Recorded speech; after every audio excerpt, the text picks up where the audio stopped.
Welcome to the Radio Revenue Podcast. Thank you. It is really great to be here today. We are absolutely thrilled to have you, our listener, with us. Our mission for today's deep dive is an ambitious one. We are going to unpack a dense, a really massive 130-plus page document that recently dropped. Yeah, it is a doorstop of a document. It really is. Specifically, we are looking at the 2025 Form 10K annual report from United Parcel Service. Universally known as UPS, of course. Right, exactly.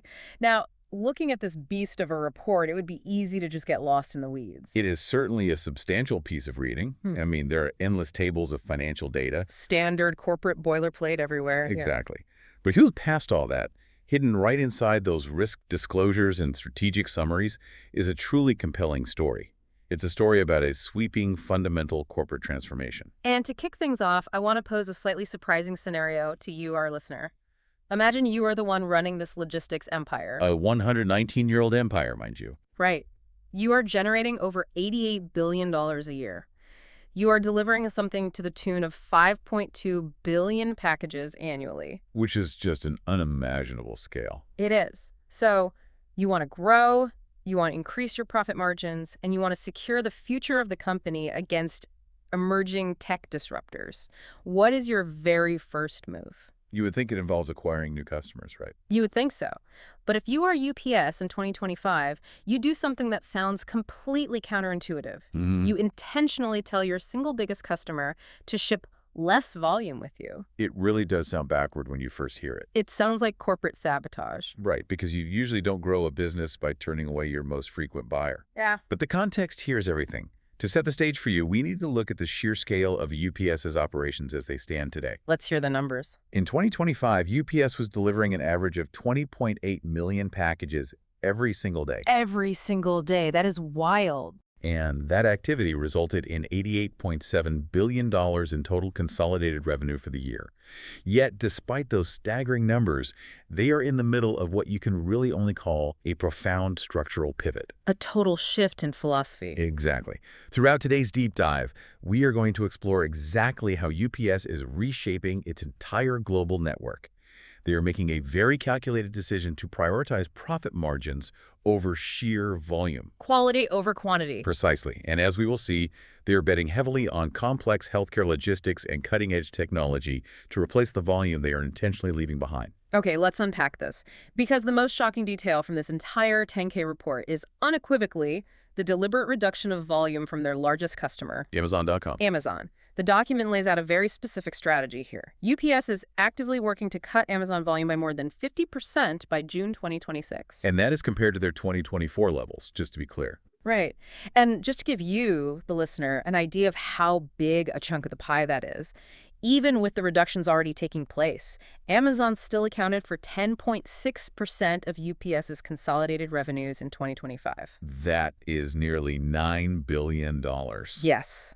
They are looking at almost $9 billion in revenue from one single client and saying, well, we want half of this gone.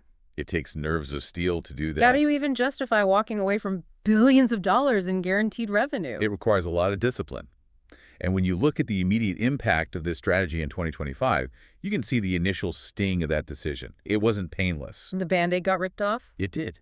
Their average daily package volume actually dropped by 7% across the year. 7% fewer boxes. That is a massive decrease in physical items moving through their system, and consequently, total revenue declined by 2.6%. Which translates to what, roughly? That is a drop of about $2.4 billion from 2024. If you just look at the top-line revenue and the total volume, you might honestly think the sky was falling. Right, Wall Street usually hates seeing revenue shrink. They absolutely despise it. But here is where the strategy actually proves its worth. While the volume and the total revenue went down, the average revenue per piece actually increased. It went up. It went up by 6.6%, reaching $14.50 per package.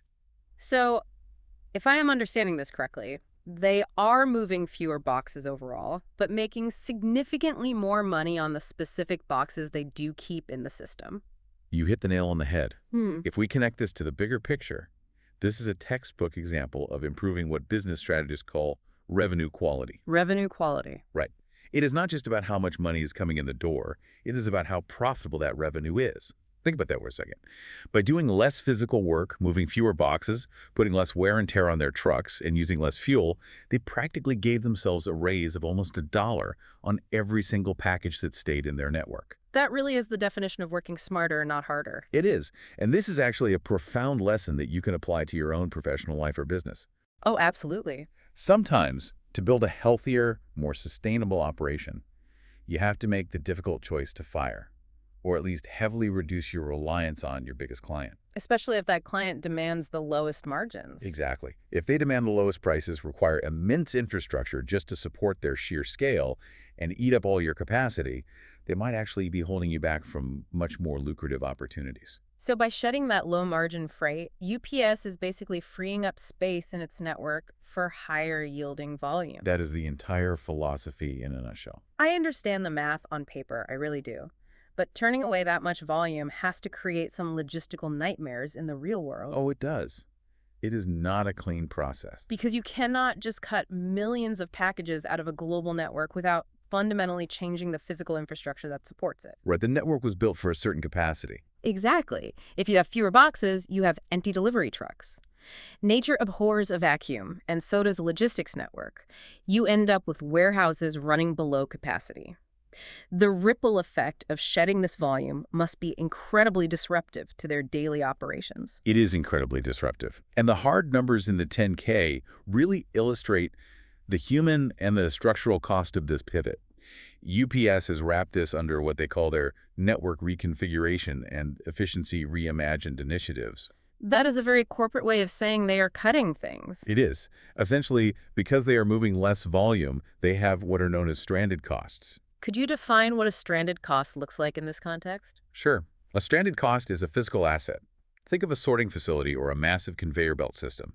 It is no longer operating at full capacity because the volume isn't there, but it is still costing you the exact same amount in electricity, rent, taxes, and maintenance just to keep it turned on. You're paying for a full house, but only half the rooms are occupied. Exactly. So to eliminate these stranded costs, UPS took aggressive action. They closed daily operations at 93 leased and owned buildings. 93 buildings, that is a lot of real estate. It is. 85 of those were permanently closed in 2025 alone, and they have already slated another 24 buildings for closure in the first half of 2026. And obviously you can't close that many facilities without impacting the workforce. No, you can't. Alongside those facility closures, they reduced their operational workforce by a staggering 48,000 positions. 48,000 jobs. Yes. Now, it is worth noting that this number includes 15,000 fewer seasonal roles they needed to hire for the holidays, but it's still an immense permanent reduction in headcount. That is a harsh reality of this kind of corporate surgery. Taking 48,000 roles out of the system is a vast operational shift. But I imagine the financial payoff they were aiming for materialized to justify cuts that deep. It did materialize. The Rhodes notes that these cuts delivered year-over-year cost savings of approximately $3.5 billion in 2025 alone. $3.5 billion. That is $3.5 billion in operational drag completely removed from the business. It really helps explain how they can remain highly profitable even as their top-line revenue actually shrinks. And you see this downsizing taking place in very tangible physical ways beyond just the warehouses and the workforce, right? Very much so. One specific example from the report is their aircraft fleet. In the fourth quarter of 2025, UPS permanently grounded and retired its entire MD-11 aircraft fleet. Wait, the MD-11, that is the iconic three-engine cargo plane, right? The one with the third engine mounted right through the vertical tail. That is the one. They are absolute workhorses, and they have been a staple of cargo aviation for decades. But they are also older and far less fuel efficient than modern twin-engine jets. So they just grounded all of them. All of them at once. Retiring them resulted in a $182 million impairment charge on the balance sheet. They willingly took that financial hit up front to shift their aviation strategy toward fewer, larger, and much more fuel-efficient aircraft. It perfectly matches the new, leaner shape of their package volume. Completely aligns with it. So that brings us to the most pressing question. You are intentionally bleeding off all this high-volume, low-margin Amazon business. You are grounding your planes, closing 93 buildings, and cutting tens of thousands of jobs. Right. But you still have this incredibly sophisticated global physical network. You have to fill that remaining capacity with something profitable. According to the 10K, what exactly are they putting in place of all those cardboard boxes? The answer seems to come down to two main targets: complex healthcare logistics and small to medium businesses, which they refer to as SMBs. Let's start with healthcare. What's fascinating here is the sheer scale of their ambition in the medical space. UPS is not just dabbling in healthcare as a side project. They are making a calculated, aggressive play to be the absolute #1 complex healthcare logistics provider in the entire world. That is a bold claim. It is, and 2025 was a major milestone year for this. They acquired two major cold chain logistics companies. First, Frigotrans, which is based in Germany, and then AHG over North America. To really understand why this matters, you have to look at what cold chain logistics actually entails. Right, because this isn't just throwing some ice packs into a styrofoam cooler and hoping for the best. Far from it. We are talking about shipping incredibly fragile items. Things like biologics, experimental vaccines, and highly temperature-sensitive pharmaceuticals. The stakes are completely different. Exactly. Think about it. If a box of paper towels gets delayed by a day and sits in a hot truck in Phoenix, no one cares. The paper towels will be fine. Right. But if a $50,000 experimental cancer biologic gets 1 degree too warm for even 20 minutes, the entire shipment is destroyed. Worse, a patient's treatment is severely compromised. So the level of service has to be flawless. It requires active thermal monitoring, strict regulatory compliance with health agencies across borders, and absolute precision.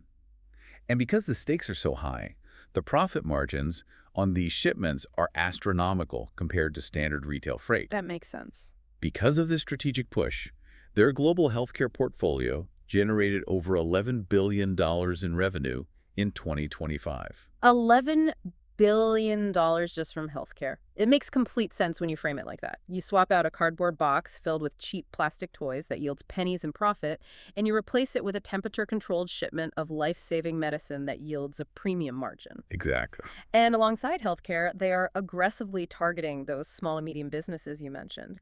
The report shows they successfully pushed their SMB penetration to over 30% of their total U.S. volume. That is a huge demographic for them. They achieve this largely by leveraging their digital access program, which essentially embeds UPS shipping solutions directly into the e-commerce platforms that small businesses already use to run their storefronts.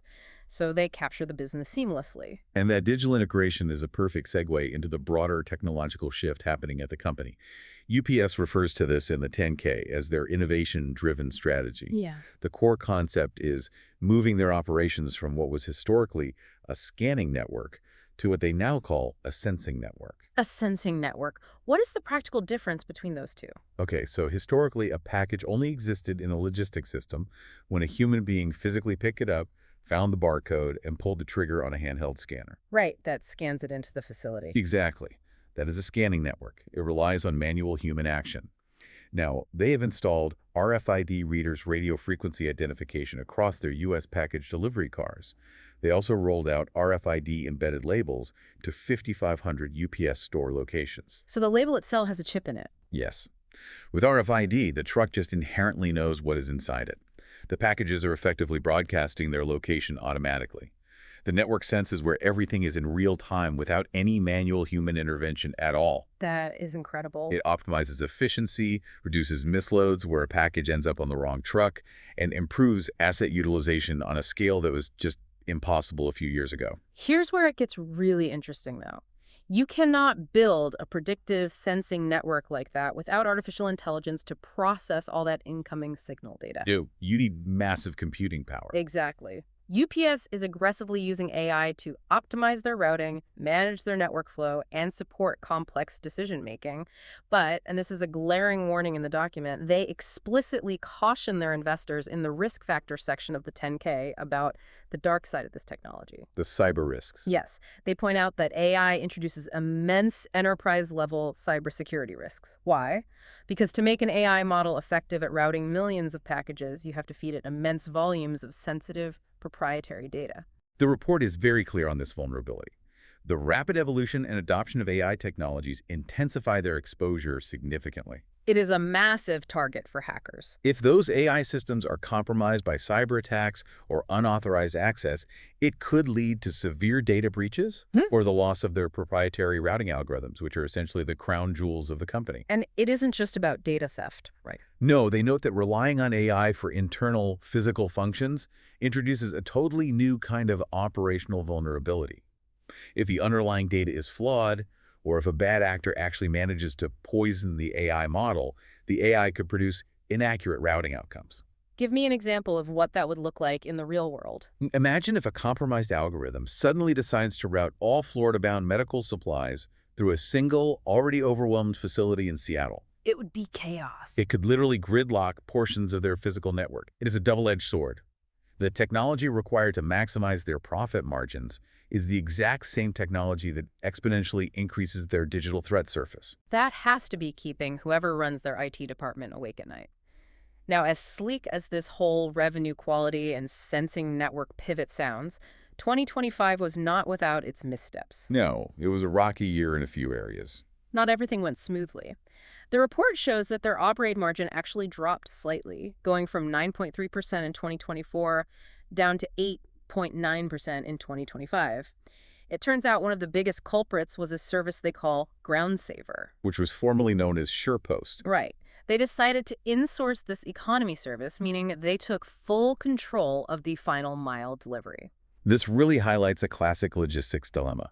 Final mile delivery, taking a package from the local sorting hub to a specific suburban front door, is notoriously the most expensive and inefficient part of the entire shipping process. Because the houses are spread out. Exactly. Yeah. Previously, UPS would handle the long-haul transit across the country, moving thousands of packages efficiently on planes and trains, and then hand these lightweight economy packages off to the United States Postal Service for that expensive final mile. Because the postal worker's already going to every single mailbox in the neighborhood every day anyway. Precisely. The USPS already has the built-in density to make that final mile cost-effective. Oh.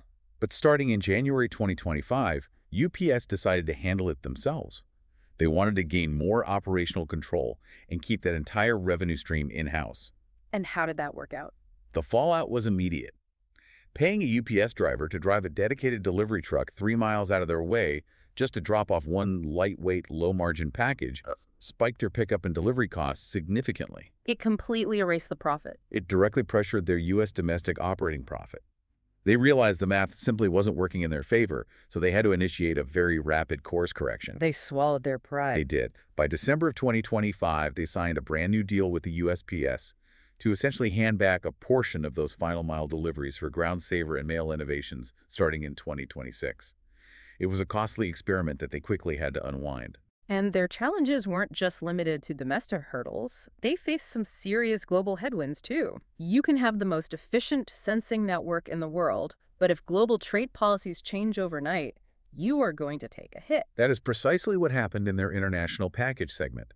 The 10K highlights severe macro and trade challenges, specifically pointing to new tariffs and de minimis exclusions that were enacted in the second quarter of 2025. Now, for those of us who don't spend our weekends reading international trade law, what exactly is a de minimis exclusion? It is actually a very simple concept with massive implications. Yeah. De minimis rules basically dictate the price threshold below which goods can cross a border without facing taxes or customs duties. So it is a tax loophole for cheap items. Exactly. So if you order a $5 phone case online directly from an overseas factory, it usually falls under this threshold and slides right through customs for free. When those exclusions were removed or tightened in 2025, shipping cheap goods from overseas suddenly became a lot more expensive. Which kills the business model for a lot of e-commerce. These policy changes severely impacted the China to U.S. trade lane. Now, that specific route has historically been highly profitable for UPS. When the volume on that lane plummeted because the new trade rules made those cheap goods too expensive to ship, UPS was forced to shift their international volume to other, less profitable global routes. Which dragged down the whole segment. That shift acted as a heavy drag on their international margins for the rest of the year. It is a stark reminder that even the most advanced physical logistics companies are entirely at the mercy of geopolitical realities. So what does this all mean? If we step back and look at the entirety of this 130-page document, the overarching story is incredibly clear. It really is. UPS in 2025 was a company undergoing major systemic surgery. They willingly took a hit to their top-line revenue and their daily package volume. They actively reduced their reliance on their biggest customer to shed low-margin freight. They aggressively streamlined their physical footprint, closing nearly 100 facilities and cutting tens of thousands of jobs to eliminate those stranded costs. Total restructure. And they took all the capital and capacity that freed up and heavily reinvested it into predictive tech, RFID sensing networks, and highly lucrative cold chain healthcare logistics. They shrank the footprint of the company to make its foundation stronger. This raises an important question. It is something I really hope you keep in the back of your mind long after this deep dive is over. We are watching a 119-year-old physical logistics behemoth successfully transform itself into a predictive tech network governed by artificial intelligence and RFID. It's turning a trucking company into a tech company. Exactly. Every box is becoming a data point, broadcasting its location and contents. If they are doing this today, what does this mean for consumer privacy tomorrow? If every physical object in the global supply chain is algorithmically tracked, are we moving toward a world where the cardboard box sitting on your front porch knows more about your household habits, your medical conditions, and your income level than you might be comfortable with? That is a wild thought. We are witnessing the total digitization of physical reality, and the privacy implications of that are something we are only just beginning to unpack. It was a Revenue Radio podcast. Thank you for watching. Please like, subscribe, and hit the bell to stay updated with our latest analyses.